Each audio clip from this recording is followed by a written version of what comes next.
This is Life Lessons Lounge, and I'm Igina Gerazi. Here, we explore diverse life stories and the wisdom they hold. Let's delve into the stories that shape us, teach us, and connect us all. In this insightful episode, Chris shares his remarkable life journey, from moving to Sweden and navigating cultural differences to overcoming immense personal challenges. He recounts how he faced a diagnosis of bone cancer, multiple surgeries, and ultimately the amputation of his leg. Despite these hardships, Chris found strength and resilience, transforming his experiences into a source of growth and inspiration. He discusses his transition into coaching, discovering a passion for supporting others through deep, transformative conversations. Throughout, Chris emphasizes the importance of adaptability, strong support systems, and listening to truly understand others. His story is a powerful testament to courage and the human spirit's capacity to thrive amidst adversity. Thank you for listening and subscribing. Welcome, Chris. Hi, I'm very excited you're thank here. you. I'm glad to be here. I know you have a life full of stories, and I'm very, very eager to listen to some of them, whatever you want to share. Okay. So, I wanted actually to start with a very broad and maybe very long question. So, what's your life story? Wow. That is very broad. Let's put down some guideposts there. I think if you could say my life story right now, at least for my adult years, without going back to, as a child, I have a foot in two countries. I moved to Sweden 26 years ago. So I would say one of the biggest stories that has influenced me a lot is being living in a different country and sort of navigating how you do that while maintaining who you were from the beginning. But I mean, if we sort of take that as the sort of the theme, I mean, the 5 minute pre-story is that I'm American. I was born in the U.S. I grew up in a really, I would say, normal suburban kind of household outside of Washington D.C. And with a father who was an engineer, with a mother who was a nurse, fairly typical for that sort of generation. But I was always curious about different places. And I remember for Christmas, probably when I was in my low teens, I had an uncle. He worked for General Electric. He was an accountant, it sounded like a really boring job. But anyway, he could get these discounts on certain products. And so I said to him, I would like to see if I can get a shortwave radio. Now this is the 80s, so the shortwave radio was huge and heavy. So I got this radio and I started to listen to programming from other countries. Now I couldn't speak anything but English, so I listened mostly to the BBC, but there's all these other languages. And after that, I was really, really curious of other places. So I ended up making my way after university to Sweden. Long story. A woman was involved, but he ended up here. And yeah, I would say that is probably the backbone to a lot of my other stories in my life. So, how has it been to live in Sweden? Well, it's been interesting. It's been challenging. It's definitely shaped me who I am as a person. I mean, it was very humbling to move to a country as an adult. I just turned 30 when I moved here. So, I mean, I was used to speaking, as an adult, but then you go to another country and you speak as a 4-year-old. So, and I was very fortunate because I had a job prior to moving here. So I went straight into the workplace when I went to work for a electric utility company in Sweden. And it was a very Swedish company. It was a government owned that had been privatized. And I went from being able to speak like a 30-year-old to speaking like a 4-year-old. And that was really humbling. And I struggled a long time with that. But it was great practice because I had to learn the language really, really quickly. So, what did those years teach you besides humility? It sounds. Well, I think it taught me how who I was, and what I stood for, and it really put American values up against some Scandinavian values, which I had never really reflected over before. It's nothing that you. I had met a lot of Swedish people before I moved here, but it wasn't sort of that full head-on contact with cultures and beliefs and some assumptions that was in Sweden, which it made me realize that I was very American in my upbringing, and not surprisingly, but it was sort of very enlightening to see that I was American, and that also, but there. I was also a little curious as there is another side to this because growing up in America, you're taught. I grew up in the DC area, which was center of government and all sorts of things. Is the implicit message is that everyone is trying to get to the U.S. Everybody, everyone is just dying to just follow themselves at the airport to get to the U.S. But when I got to Sweden, I realized these people weren't dying. These people weren't, dying to get to the U.S. that I could see, and they had a pretty good life. And I'm like, I think I've been fooled here. So it was a realization that there was something else. And then slowly I've learned. I mastered the language, and I'm married to a Swedish woman, so you get pulled into the culture. And I mean, now I would say that I'm more Swedish than I am English/American. Mm. I'm curious because when I moved to Denmark, it was also for me a culture clash, very much. Two very different societies and mentalities and everything. And one, even though we're also humble people as Albanian, but one was also Yentala that was quite difficult to swallow. Yeah. And I assume as an American, that could have been like two extremes. How was it for Yeah. you? First of all, I mean, I'll say I can say what I want here. We're not going to be censored here. If I think Yentalogan's a bunch of shit, actually, and Yeah. this is why. Yeah, tell me. Because I've heard this so many times. That Chris, you're first of all. Let me take a step back. I am by nature an introvert, and I'm by Mm. nature a very quiet person. I'm not really one to. When I was younger, I was extremely quiet. But when I came to Sweden, I would do presentations and everything, which I hated. I'll be honest with you. I hated it, just like everybody else did at this. Actually, until I went to Coastmasters, to be honest with you, to tie this back into one of your stories. Um, and they would say, Chris, it's just natural for you Americans that you're so good at these things. I said, this is bullshit. Mm. You've been telling yourself this for years. You're good at this. You use this as a crutch. I think Jentelagen is a crutch for a lot of Swedish people to say, we have Jentelagen. Who gives a shit? Honestly. True. So I really want to call bullshit on Jentelagen because I hear that all the time. And, And somehow it has an impact, right? It does have an impact. yeah, I've noticed it yeah. living in Denmark. So, I mean, that's Yeah. that's sort of my view on that. That's one of my pressure points because I feel that in particular is one of these things that people use as, we can't possibly do that. Ex- Someone's going to say something to us. So what? So what? Someone said something to you. Just ignore it. You know, I don't.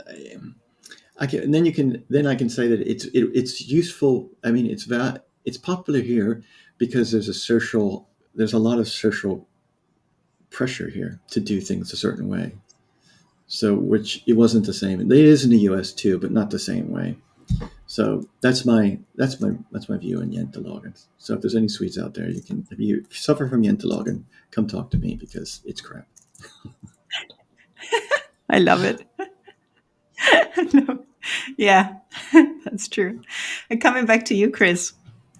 So, what are some of the defining moments in your life besides moving to Sweden, yeah, a lot of Sweden? things happened to me when I moved to Sweden because I mean, I had a pretty calm, normal, suburban East Coast upbringing. My father was from the South, so we had that sort of, from southern the southern states, which tends to be a little bit more talkative, a little bit more friendly. But when I moved here, lots of things happened to me that were I would say fairly pivotal. The first thing is I moved here with my wife, who was Swedish, and then we got a divorce. So that was the first kind of, I would say, shock to the system. I grew up in a Catholic household, lots of Catholic with a Catholic family. Divorce was it existed, but it wasn't something that was as accessible or common as it is today. So that was a big thing. So my connection to Sweden had been weakened there. But at the same time, probably the second biggest story that has influenced my life hugely was I was diagnosed with bone cancer. And when that happened at the same time, pretty much, and my wife was like, I can't deal with this. I'm out of here. And I was like, okay, great. Now we know. So let's just move on. And that without a doubt has been the single most powerful experience. And it's been going on for quite some time. I was diagnosed. It was unclear what kind of cancer it was for a long time. Lots of operations on my leg. They tried to save the knee. It was in the femur, lower femur. And so they replaced the knee with a prosthetic knee. So I still had my leg left. And then the cancer came back twice. And then they decided I had to have it removed. And yeah, that's a big. Each one of these stories, there's an identity change and an identity shift. I had to reinvent myself. I was very active. I biked, I ran, I did all these different things. I was very, very healthy and very outgoing like that way.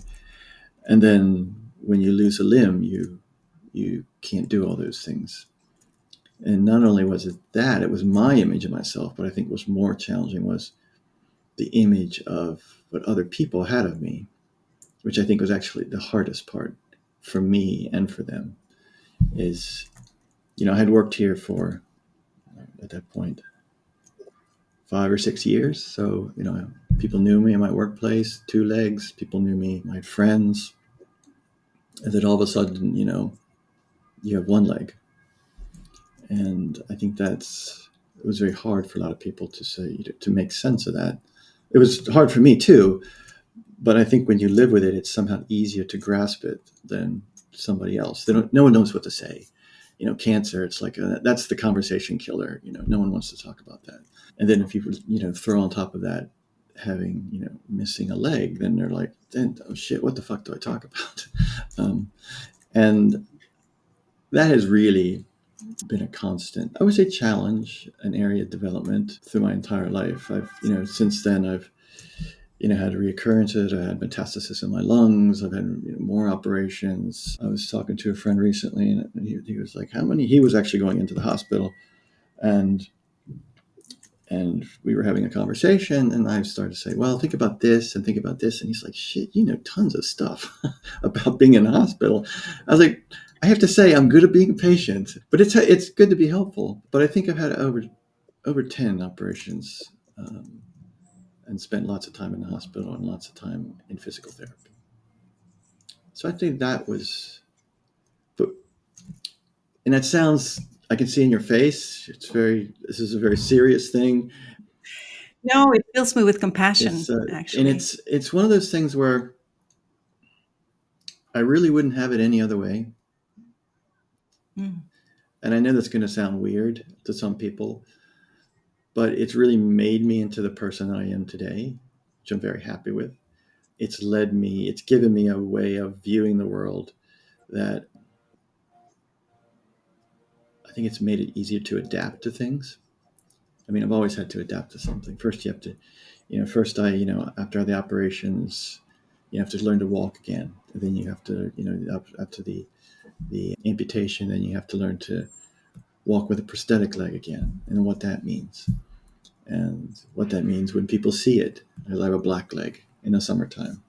You know, people look and kids stare at it. And, how do you deal with that? How do you how do you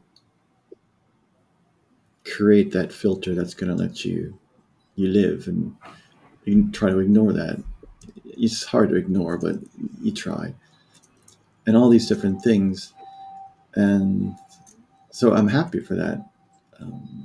In some ways, I wouldn't wish it on anybody else, but I think I'm glad it happened because it's made me into the person that I am today. And and the other thing was that, so after this had Well, been, did you want to ask a question? no, it's just I want to acknowledge the courage actually that is take also to see what it has brought to you and the person you have become. I think it takes, well, besides the courage, personally, I would think it just takes a big person to see the other side of it, Yeah. right? So thank you. Because it's, if you say 10 operations, all those years in hospitals. So yeah, that's quite Yeah. big. Yeah, and even when even now that I talk about it, it kind of makes me sad. But if I list it out, it's like 10 operations. It's chemotherapy. It's 2 radiation treatment. It's just. I could go on, and it's just. It's not really worth it. It's a lot. It was a lot. But the thing is you don't think about that. I never thought about it. It was like, that's another operation. Yeah, no problem. I was like, I can do another one, no problem.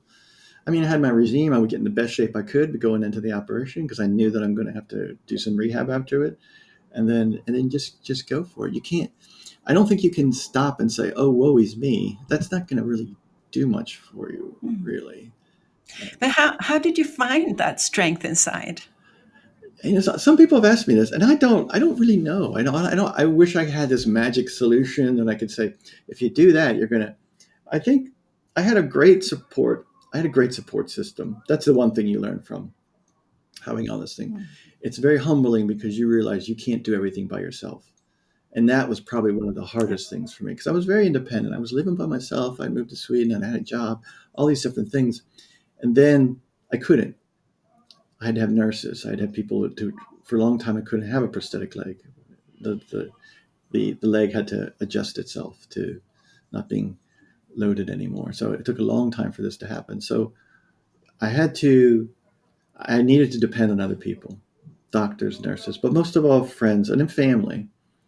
And one of the best things that happened to me in my life is literally the I think I would say it was probably about 2 3 months before I got amputated. I met another woman, another Swedish woman, and I was straight up with her. I said, "Look, this is it. We met on a blind date.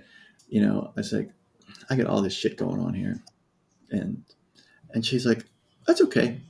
And so I remember she was the first. She was there when I had my leg operation, my amputation. She was the first person I saw when I woke up, and we've been together ever since then.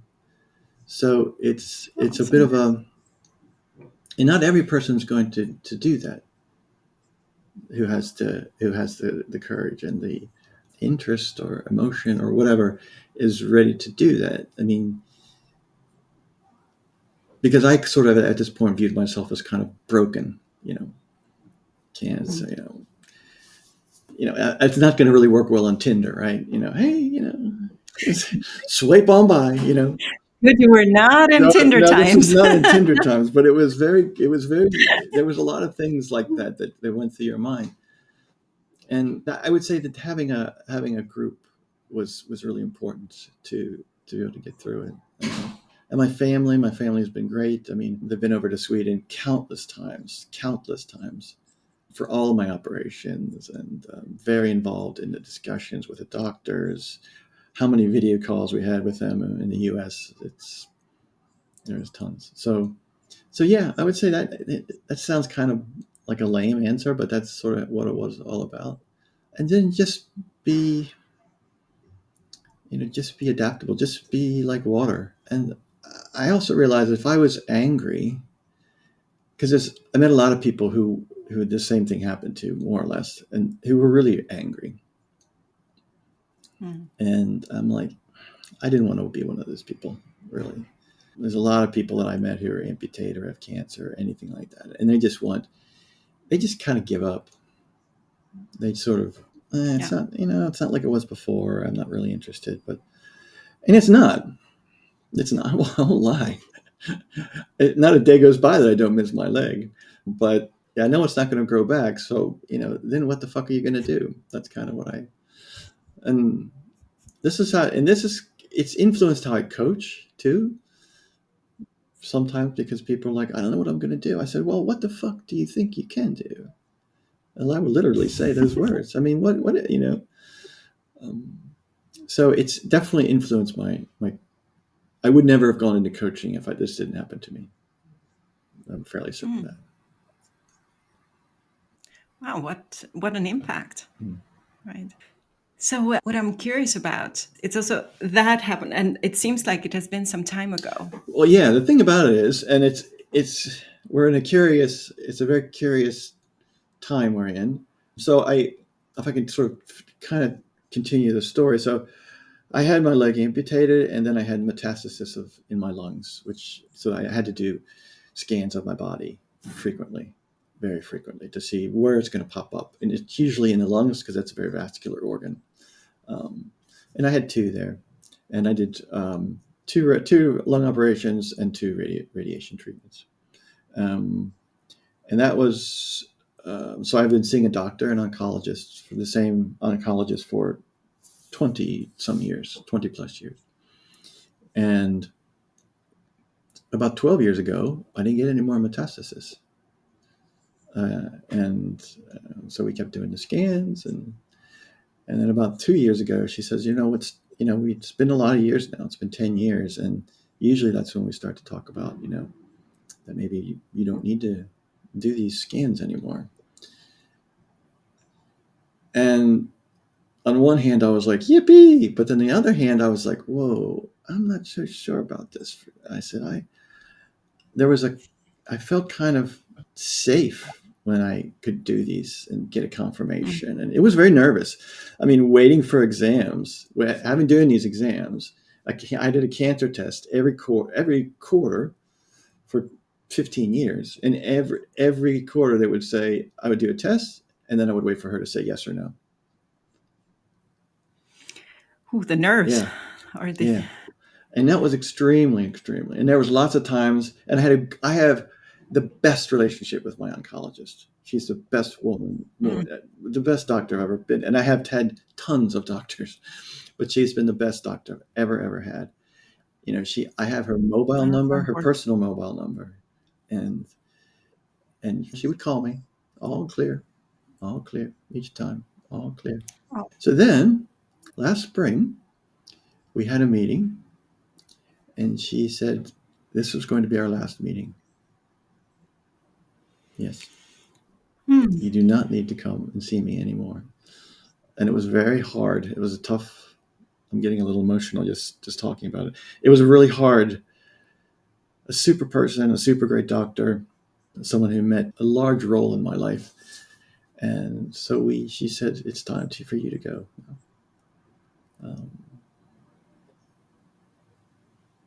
And that was weird. That was weird. And she said, you know your body really, really well. If something doesn't feel right, you just call me. We'll do it. We'll do a scan. That's no big deal. But yeah, you have my number. So yeah, so that's where it's going now. So that's a bit of it's tremendous news. And actually I spent the summer sort of trying to get a handle on what that means, because when you live, she told me 20 years ago, you very likely have chronic cancer. I was like, what the fuck is that? Is that a thing? I said. And she's like, yes, it's not going to kill you, but it's cancer that reoccurs. I was like, okay. And when you kind of get into that sort of, that's what you have going, you're like, okay, great. Okay. I can deal with that, So, I just went and I just started doing things that I thought were right for me. Changing jobs, educations. I got my MBA, and then, then coaching popped up, and this is another story. It's a tangential story. And I just decided I'm just going to try everything that I want to try. And now I'm like, okay, now I've done all this, and now what? Now what do you want to do? I mean, I never thought I would retire. I never thought I'd be the age I am. I never thought I would get to 50. honestly. How is living life having that perspective? Well, I think it's, I know I tell the story and people, oh, that's so terrible. But in some ways, it's kind of liberating. It's, maybe I made decisions 10 years ago that I, financially or that, I might regret now and giving it, but I didn't think I was going to retire. So I mean, so I traveled. We traveled tons all over the place with one leg, and so I've seen a lot and I've experienced a lot, and hmm, I'm not sure. I never thought about it. Again, it's just you just do it. You just. I Mm, think if you ruminate too much over these things, you never know what's going to happen. Just like I never knew I was going to get to have a meeting last spring with my oncologist, and she's like, "It's time to end." You never know what's going to happen. Not really. We think we do. We mm. like security. We like predictability. You know that. You want to know what's going to happen Yeah. next. You want to know if I make this decision, this is what I'm going to get. This is the prize I get if I do that. But you just have to get used to uncertainty. It sounds really simple, Yeah. but As you said, we exactly. As you said, it is a need to have that absolutely. I mean, security, that's right? a biological need. We need to know that. We need to know. We need to know who's around us. We need to know how we fit in socially. We need to know all these things to make us feel good. But you have to learn to live in stuff where it's not always so certain. And I think this is very much an inward journey. So this is what I mean. It's I'm glad I had this experience. I don't say it's negative always, because the thing about it is I've always felt great. It's like I've never really. That's I mean, amazing. outside the operations, yeah. Then I had lots of pain. They were tough. They were fucking hard. I've been in the hospital way too many times, but it's never like I woke up one day and say, "Ouch!" I can't move my shoulder. Then I get now I'm getting old now, so now it's that. So I'm a much better patient. I know like critical care, but I don't know regular people care. So that's also been a little hard thing to go back and forth in. Yeah, Wow, Chris. Full respect. Full respect. I mean, for me, it's that mindset, yeah, as you said, flexibility, adaptation, not ruminating too much into things. It's like it happens. How do I face it? How do I deal with yeah. it? How do I live my life? That's And beautiful. it's now it sounds so clear and perfect when I can say Yeah. it. But I mean, I had many ups and downs. I cried. I was depressed. I was like, why is this happening to me? This is not fair. Why? It should be different than this. It's all these different things. I've been seeing a therapist for 20 years too. So it, it's, it's not easy, but it's doable. And you can't, you can't kick yourself up, beat yourself up if you have a bad day. I've had many bad days. So I don't want to do this anymore. I don't, I'm done. This is no fun anymore. But you spend some time with people, or you spend some time with yourself, you have a good nap, and you get up and you do it again the next day. So I don't want to sugarcoat this, and I would never ever ever take someone's experience and say I never ever want to be in a position where I judge people when they tell me their story because of my story. A lot of people that I speak with in coaching conversations say, "Well, whatever happened to you is my God." That's like I'm like that means nothing. That is completely a non-issue right now because everyone is fighting something. Everyone is wrestling with something. Everyone has their shit, and for them, it's as big as having cancer in one leg. And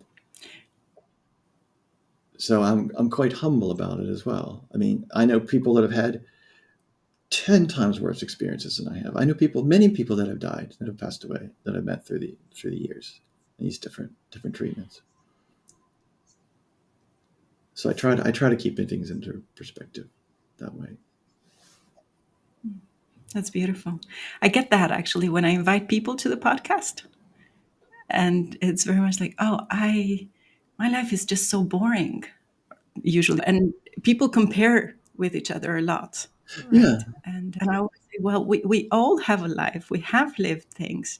So for me, it's interesting, no matter, you consider it boring or not. It's like each life has its own things yeah. in it. Everyone has struggles, and they're important to them, and I respect Exactly. that. Yeah. Good, Chris. And what about now? Where are you now? Where am I now? I'm in a really good place right now. I mean, if I sort of continue the Chris McCann story, so I've been working the entire time this has been going up. Had full time jobs, which is surprises people. They're like, "You work full time?" I'm like, yeah, "Why not?" I mean, I have a prosthetic leg, or I can go in a wheelchair.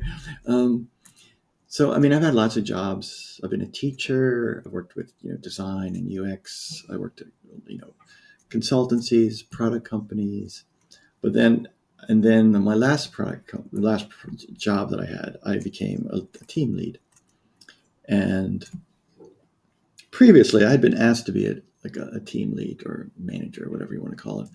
Previously, and I'd be like, no, no, I'm the lone or designer, engineering, whatever. I'm the lone dude. But this time, the conditions were right. There was a really nice group of people, so I said, okay, I'll do it. And I had no idea what I was doing. I mean, like zero. No, I hadn't been reading management and leadership books all my life. I hadn't done any of that, all that, what you would expect the management kind of person to do. So I just started to listen to people, honestly. And I remember, so I became a team lead, and I just started to listen to people. And I remember the first person, I was so scared that I had to do these sort of reviews, for the group in the team. Mm. And I was like, oh man, I have no idea what the fuck I'm going to say to these people. I have no idea. I don't. And so there was this guy, and it was a very diverse group. So it was like men and women and designers and developers. And there was a couple fellas in my group. They were really into training and bodybuilding. So they were, if compared to me, again, comparing, they were huge, huge, tattoos everywhere, skull rings. So here, Mr. Academic, here I got my little academic glasses on, and so I was like, what am I possibly going to? So I went into this one meeting with this fellow, huge guy, and I had no idea what I was going to do. So I just listened. Honestly, I just shut up, and I was just asking him some questions and getting him to talk to him, and so we finished up, mostly because I didn't know what I was going to do. Finished up. I went home. Whew, dodged the bullet on that one. He didn't punch me or didn't do anything like that. Went home, looked at my mail, because that's what I was doing in those days, reading my mails from the days I hadn't had time to read them during the day, so I had to read them. And he sent me an email, and he said, I just want to let you know this was the best review I've ever had in my life at a job. You listened to me, Wow. you you encouraged me, and you didn't criticize me. And I was like, hmm. And then after that, people kept thinking, oh, you're kind of coach like in your role here. And I'm like, what the fuck does that mean? Just like everyone's a coach on LinkedIn, Yeah. right? It's like coach like, oh, come on. Now I had worked with a lot of agile coaches, so I was I was like, I don't know if I really want to be that. I was like, what does that mean? And this went on for quite some time. So I had a really great. That guy turned out that we became very good friends. We're still friends today. I went to his wedding. I mean, it went from. It was a great way to create a relationship with someone. And this is when I started to, and I was teaching at the same time. I was teaching design and design leadership at a school in Stockholm. And this was at the same time that I started to realize that there's something here. So I was kind of dancing around it a little bit. And circumstances changed in the job, and I ended up leaving there. And I wasn't in a very good place when I went to leave there. Um, and somebody, when I left there, I quit. I just quit. I was like, I can't do this anymore. Mm. I'm done. It was more about the culture of the company than being the team lead. And I know what I was going to do. It was a friend of mine. She said, you should go to this coaching demo. And I'm like, I know I am. I'm not really ready for that. I'm not. She goes, no. You might. I think, there's this woman there. I think, and I've talked to her before, and I think you might like it. I was like, I don't know. I said, I'm not the coachy kind of person. I'm just me. And she said, just just do it. And I said, okay. So, Do so it. I went. So I went. This was, I love how these people show up in yeah, life, yeah, right? yeah, Just exactly. a little Sophia, push. if you're listening, thank you. Oh, she knows that. I've thanked her many times since then. So then I went to this demo. It was at as a hotel in Stockholm in the morning, and I went, and there was two women that stood up and they did a demo, and they had this conversation. So they were just talking really, and they were talking to each other, and asking some questions, and response asking some questions. But I was struck by what happened in this conversation. That there was a power in this way of conversing and facilitating one another. And I was like, this is really interesting. So I was sitting there thinking, this is really, really interesting. So I said, yeah, this would be. I think I kind of would. I want to get know a little bit more about this. So I went up to one of the women afterwards, and I said, would you would you be my coach? Which of course is why they were doing it. I was pretty stupid at that time. I didn't realize the whole marketing of coaching. And I went to her, and it was fantastic, and it was coactive. And Mm. after that, after we finished up, I said to her, I said, how can I learn how to do what you do? And she says, well, Florence, she could look around because there's lots of schools in Stockholm for coaching. Look around and see where let's just see what's out there. So I did. I looked at a lot of ones. Now, keep in mind, I had gone through. She coached me straight out of the coactive book. I realized this later, much later, because I recognized everything. So I was looking at these other schools, and they just wasn't the same. It wasn't what I was used to. I was like, eh. So I said, I want to go. How do I do this? And she said, go to the fundamentals. I said, if you go to the fundamentals, you'll know. Then you're hooked. Then you're hooked. So I went to Oslo because I didn't have it in Stockholm. I went to Oslo, Yeah. and when I left there, I remember sitting there in the airport saying, "This is what I'm going to do." And that was quite a number of years ago now, 5 years ago, I guess. So I've been doing Hmm. coaching since then. How do you like it? I love it. I love it. I can't think. I mean, people say, "Oh, how is it being a coach?" I said, "It's the best thing in the world. I get to have these great conversations, and I get to support people, and I like what I'm doing. I'm appreciated. I think I'm good at what I'm doing. I can't say I've really felt that way in other places, other jobs, other employments before the same way. Um, I mean, it's the dirty little secret is if they didn't pay me, I still would probably do it. Which my wife usually says, Don't say, don't don't do that. say. But I do charge. Just so if you're listening, I am affordable, but Exactly. it's just really fun, and I think it's also that I'm constantly learning. I did the training, I did the certification, I did the ORSC, and the more I study, the more the more people I coach, the more I realize I don't know, and that to me is very fascinating because then I'm constantly figuring out, oh, how can I get better? What can I do? What other places are out there for me to do that? So I think that's why I keep doing it. That's beautiful. Chris, what advice, having lived your life, what advice would you share with the listeners? I would say don't fear something that I think holds many people back. And I would say grab fear and learn to live with it. Understand yourself. Try to go deep as early as you can. I mean, I wish I had done coaching earlier in life, but I didn't. I think I would have been able to navigate things a little bit more easily. Try to say yes, say yes more times than no. I think that to give you a sort of a little bit of a cliche LinkedIn kind of answer is like, say yes more than you want to, you say no. Most of the time, things are not as bad as you think they are going to be. We're also risk averse biologically. We want to reduce risk as much as humanly possible. But I don't think that urge is serving us as from a developmental perspective. So make friends with people. Realize that you can't do everything by yourself.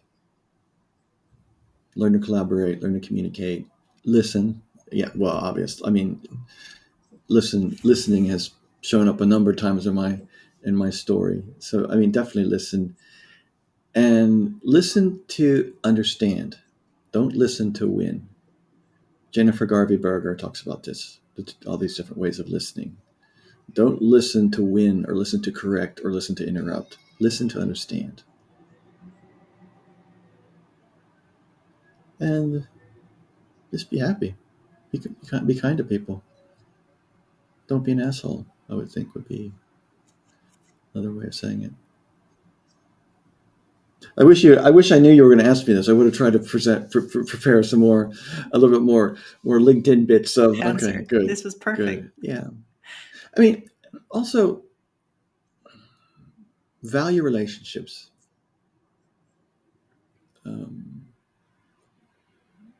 That's really what's going to keep you going. Your social networks, the people that you depend on, rely on, trust. Because it's hard navigating things by yourself. Yeah. Thank you so much, Chris. Thank you for being so genuine. Thank you for sharing your story. And it's so insightful. It's so courageous. Thank you very Well, much. thank you for having me. Really It was enjoyed. really fun to talk about these things. There was a little of emotional roller coaster there in the middle of it, but I like telling this story. Hopefully somebody will get some sort of inspiration from it and decide to keep going. Definitely. Thank you. Okay. Bye-bye. Thank you for being with us in the Life Lessons Lounge. Remember, every story has its wisdom. Join us next time for more insights and inspiration. Until then, keep learning, keep growing, and keep sharing your own story.